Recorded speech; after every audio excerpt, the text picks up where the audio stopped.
Hey y'all, welcome back to my channel. Today I'm going to show you how to make an easy and delicious dinner meal. Some yummy, y'all, buttery and garlicky garlic bread knots, as well as some chicken wings and some homemade hamburger helper.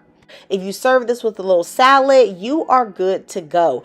Your kids are going to love this homemade hamburger helper. I did not grow up on box hamburger helper because me and my siblings just did not like the taste. My mom had to do it from scratch, so I hope you guys enjoy this recipe. I'm using a pound of ground chicken, but you can use ground beef or turkey. Those would be great substitutes. To season this chicken, I'm going to add some garlic, peppers, onions, as well as a little bit of beef bouillon and other spices and some Creole seasoning. The one thing I forgot to put in this recipe at the end was a cup and a half of cheddar cheese. So when you are done, make sure you remember to add it in. I'm now going to add a tablespoon of tomato paste as well as a 8-ounce can of tomato sauce and allow that to cook with my chicken and spices for about 2 minutes. I'm going to cook the noodles right into this same dish. So into this dish, I'm adding milk, a little bit of water, which is going to become beef broth with that beef bouillon, and heavy cream for some extra creaminess. Fresh basil and parsley are just going to take this into a whole nother level. Add 1 cup of elbow noodles, cover this and cook it for about 13 to 15 minutes. You want to stir it every few minutes just so that the pasta does not become stuck to the bottom. And of course, at this stage, this is when you could add in that cheese that I forgot. Let me know if you're going to make this recipe. It is so good and delicious. Up next is some wonderful chicken wings. Guys, you're going to love this recipe. Now, I'm going to start off by washing my chicken. Baby, if you can look closer, you will see that this chicken is still clucking, okay? It's going cluck, cluck, cluck, cluck, cluck, okay, with all those feathers.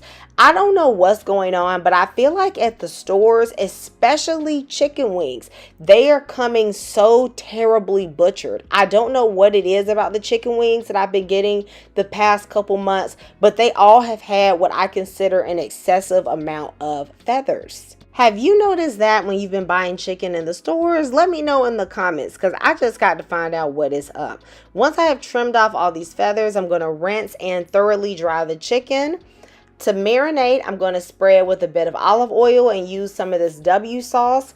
Now, don't skip this, okay? It's going to really get a good flavor to penetrate into the meat. You can season this chicken with whatever you want, but to me, I'm going to keep it simple with a little bit of chicken bouillon, some garlic and herb seasoning, garlic powder, little brown sugar. That's going to add a touch of sweetness, okay? And a little chicken seasoning, as well as some smoked paprika. That is going to give it a nice color and a gentle smoky flavor. I'm going to let my chicken marinate on the counter for about 15 minutes just so that it will come to room temperature.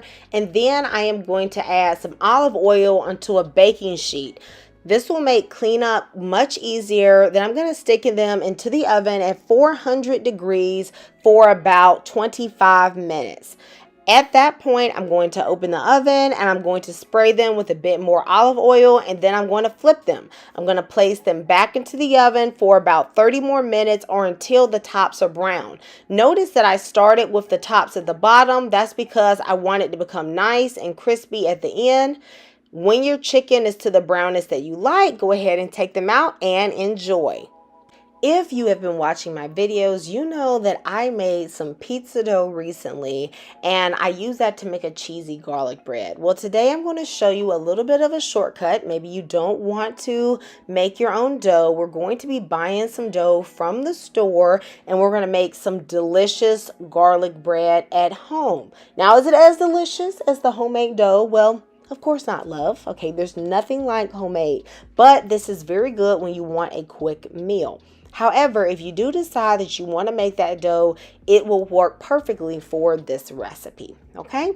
So I'm taking my dough out the fridge and I've added a little bit of flour and kneaded it a little bit just to make it looser so that I can roll it out much easier. I'm going to cut my dough into 4 equal pieces, and then from there I can cut each piece into about 3 equal pieces. Now, really, you're going to see that they did not come out equal at all. Okay, some were bigger, some were smaller, but I'm not sweating it. So once I rolled them out, all I did, if mine was a little too big, I just took the bottom off and I placed it to the side. I saved it so that when I had a piece that was a bit smaller, I took that piece and I just added it in and made it longer. Okay, so that's how it all worked out. As you can see, making these garlic knots ain't no thing but a chicken wing, okay? Once you palm roll the dough out between your hands, all you have to do is make a simple knot and place it to the side. This is an example of one of the pieces that was a little bit too short. I cut that piece too small, so I took one of the other pieces from a longer one and I just literally palm rolled them together, and they'll stay somewhat. Honestly, at the end of the day, it's going to get baked together and no one's going to know and no one's going to complain, okay?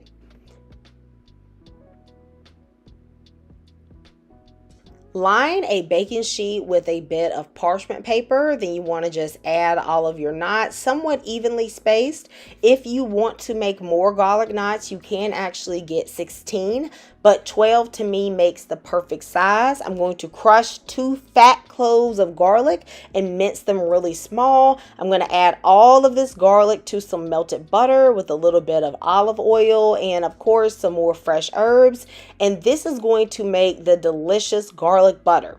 Now, to make this extra garlicky, I'm going to use a little bit of garlic bouillon. This is roasted garlic bouillon. You could technically roast your garlic before, and all that stuff, but baby, I'm not going to do that. Okay, this is a quick meal.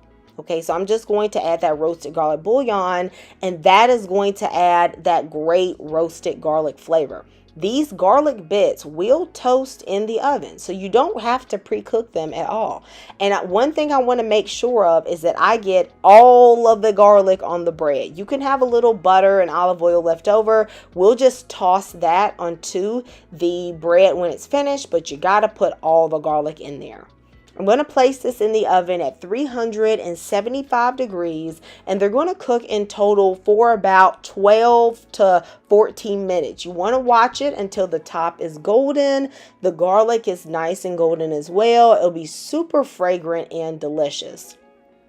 Shake these straight into a bowl, and then you're going to add some extra butter as well as parsley, some garlic butter seasoning, all of that, and you're going to toss your garlic knots in that buttery goodness. That's just going to take everything over the top. If you want to add a pinch of salt, you could put that too, but to me, this was absolute perfection. You want to eat these warm out the oven because they are so good. Guys, let me know if you are going to make these recipes and this meal. Pair with a little salad. It is perfect. God bless you all and goodbye.